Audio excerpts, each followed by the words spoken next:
श्री शिवाय नमस्तुभ्यम। ओम नमः शिवाय। दोस्तों, कैसे हैं आप? ये बताने के लिए कमेंट्स बॉक्स में हर हर महादेव जरूर लिख दीजिएगा। 9 अप्रैल नंदी बुधवार का बहुत ही प्यारा सा दिन आने वाला है। तो नंदी बुधवार के दिन, जो वैसे तो बुधवार का दिन जो होता है वो भगवान गणेश को समर्पित होता है, लेकिन बुधवार का दिन जो है वो नंदी बाबा को भी समर्पित होता है। तो जो है, अगर आपकी कोई मनोकामना बहुत लंबे टाइम से नहीं पूर्ण हो पा रही है और उस मनोकामना को आप जल्दी से जल्दी पूरा करना चाहते हैं तो ये उपाय जरूर करिए। तो पूज्य पंडित प्रदीप मिश्रा जी ने अपनी ही कथा में यह उपाय बताया था जो मैं आपको यहाँ पर बताने वाली हूँ। तो जल्दी से जल्दी अगर आपको यह कोई भी मनोकामना आपकी चल रही है, कारोबार से संबंधित, पढ़ाई से संबंधित या धन पैसे से लेकर संबंधित आपकी कोई भी मनोकामना, कोई भी इच्छा है, तो आप इस उपाय को जरूर करिएगा नंदी बुधवार के दिन। तो चलिए अब बताते हैं कि इस उपाय को हमें करना कैसे। तो देखिए, इस उपाय में हमें क्या लेना है, चावल के दाने लेने हैं। अब यहाँ पे आपको चावल के कितने दाने लेने हैं? चावल के आपको 7 दाने लेने हैं। जब भी हम कोई उपाय करते हैं तो जो चीज़ें लेते हैं वो बिल्कुल सही लेते हैं, टूटी फूटी चीज़ें नहीं ली जाती हैं। जैसे चावल के दाने आप टूटे मत लीजिएगा, बिल्कुल साबुत आपको 7 चावल के दाने लेने हैं। और क्या लेना है? पीला चंदन। तो पीला चंदन अगर आपको पाउडर वाला आपके पास है तो उसमें क्या करिएगा, आप एक कटोरी में थोड़ा सा जो है पानी डालकर उसका पेस्ट बना लीजिएगा, उसको गीला कर लीजिएगा। तो यहाँ पर आपको गीला चंदन लेना है। अगर आपके पास गीला चंदन है तो फिर आपको पानी मिलाने की कोई ज़रूरत नहीं, आप उस तरह से ही उसको इस्तेमाल कर सकते हैं। उसके बाद आपको क्या लेना है? एक बेलपत्र लेना है।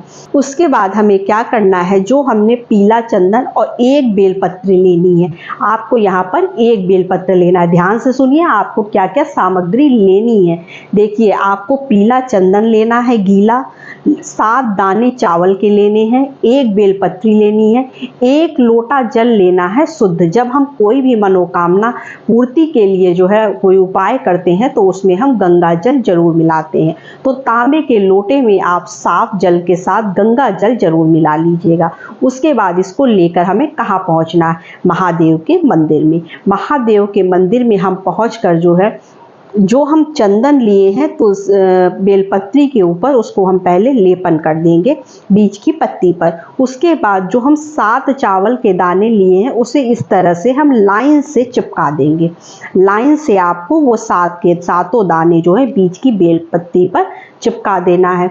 उसके बाद जो माता अशोक सुंदरी जी की जगह है वहाँ पर इस बेलपत्री को हम जिस तरफ से उपाय किए हैं, जिधर से आपने चंदन का लेपन किया है उसके ऊपर, जिधर चावल चिपकाया है, सीधे हाथ में लेकर उसको हम इस तरह से चढ़ा देंगे। माता अशोक सुंदरी की जगह पर इसको आपको चढ़ाना है। उसके बाद आपका जल का जो लोटा ले गए हैं, आप शुद्ध जल ले गए हैं, उस जल से जो है वो हम जल समर्पित करेंगे और बोलेंगे क्या नाम, क्या बोलेंगे?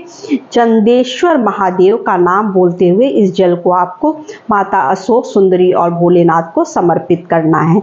फिर आपकी मनोकामना बोलते हुए कि जो भी आपकी मनोकामना है, जो भी आप चाहते हैं कि मेरा जल्द से जल्द यह कार्य हो जाए, यह मनोकामना हमारी पूर्ण हो जाए, तो आप इसके लिए जो है यह उपाय जरूर करिएगा। और फिर हम ये उपाय के लिए भगवान से प्रार्थना करेंगे कि हमारा यह उपाय जल्दी पूरा हो जाए। तो इस बुधवार, नंदी बुधवार के दिन यह उपाय आप जरूर करिएगा, आपको इसका लाभ खुद ब खुद देखने को मिलेगा। अब हम अपने दूसरे उपाय की तरफ बढ़ते हैं जो पंडित जी ने अपनी ही कथा में बताया था। कष्टों से मुक्ति पाने के लिए हमें कौन से उपाय करना चाहिए? हर किसी के जीवन में अलग अलग तरह के कष्ट होते हैं और वो अलग अलग तरह से उस उपाय को करता भी है। तो चलिए अब हम बताते हैं कि अगर आपके जीवन में कष्टों से कोई भी कष्ट आपके जीवन में है, बीमारी है, पैसे को लेकर कष्ट है, पैसा नहीं आ रहा है, आप परेशान हैं, या आपके घर में लड़ाई झगड़े बहुत ज़्यादा होते हैं, उससे आप परेशान हैं, आप यह उपाय जरूर करिएगा। तो यहाँ पर देखिए हमें क्या लेना है, समी की 2 पत्तियाँ लेनी हैं। समी की 2 पत्तियाँ। अब आप, ये बहुत लोगों के प्रश्न होते हैं कि समी की पत्तियाँ क्या होती हैं, हमारे आसपास नहीं मिलती हैं। तो अगर आपको समी की पत्ती नहीं मिल पाती है तो आप इसकी जगह पर चावल के दाने ले सकते हैं। 2 चावल के दाने आपको लेने, क्योंकि समी पत्ती भी आपको 2 ही लेनी है और चावल के दाने भी आपको 2 ही लेने हैं ना मिलने पर। दोनों में से एक आप कुछ भी ले लीजिएगा।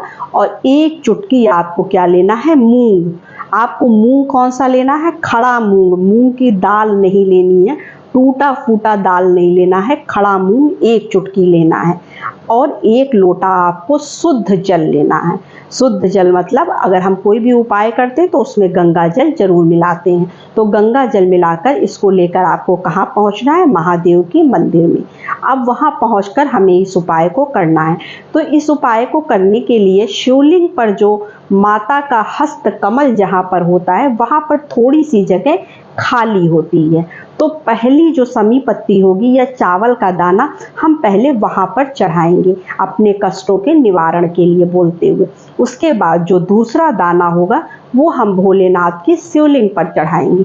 और मूंग के दाने को, मूंग की दाल को जो है हम वहीं पर चढ़ा देंगे। उसके बाद हम क्या करेंगे, जो हम 1 लोटा जल लेकर गए हैं, शुद्ध जल जो हमने तांबे के लोटे में लिया है, उस जल को अपने कष्टों के निवारण के लिए बोलते हुए बाबा चंदेश्वर महादेव का नाम लेते हुए जो है इस जल को हम समर्पित करेंगे। फिर आपके कष्ट समर्पित करेंगे। जो भी आपके जीवन में कष्ट चल रहा है, जो भी आपके जीवन में परेशानी चल रही है, वो जल्द से जल्द आपको समाप्त होती दिखाई देने लगेगी। तो अब हम बढ़ते हैं अपने तीसरे उपाय की तरफ, जो पंडित जी ने अपनी ही कथा में बताया है। तो यह उपाय जो है इच्छा पूर्ति के लिए, अगर आपकी कोई भी इच्छा है, कोई भी मनोकामना है जो चाहते हैं कि आप पूर्ण हो जाए, तो बहुत ही छोटा सा और सरल सा उपाय है, इसे आप जरूर करिएगा। इससे आपकी जो भी इच्छा है, जो भी मनोकामना है, वो फटाफट पूर्ण हो जाएगी। तो चलिए बताते हैं कि इस उपाय को करना कैसे है। इस उपाय को करना है त्रिकुंड बनाने का उपाय। इसको बोलते हैं त्रिकुंड बनाने का उपाय। अब त्रिकुंड कैसे बनाया जाता है ये मैं आपको आगे बताती हूँ। तो देखिए, इसके लिए आपको पहले क्या क्या सामग्री लेनी चाहिए। भोलेनाथ को सबसे ज़्यादा प्रिय क्या चीज़ होती है, बेलपत्र। तो आपको 1 बेलपत्री लेनी है। बेलपत्री इस मौसम में अगर अच्छी नहीं मिलती है, कटी फटी अच्छी नहीं मिल रही है, तो आप भोलेनाथ पर जो बेलपत्र चढ़ी होती है उससे आप उठाकर धुलकर फिर से इस्तेमाल कर सकते हैं। तो वो बेलपत्र हम ले लेंगे। उसके बाद हमें क्या लेना है, 3 चावल के दाने लेने।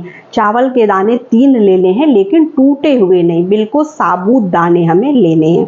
और क्या लेना है, भगवान भोलेनाथ को और क्या प्रिय है, भोलेनाथ को प्रिय है लाल चंदन। भोलेनाथ को लाल चंदन अत्यधिक प्रिय है।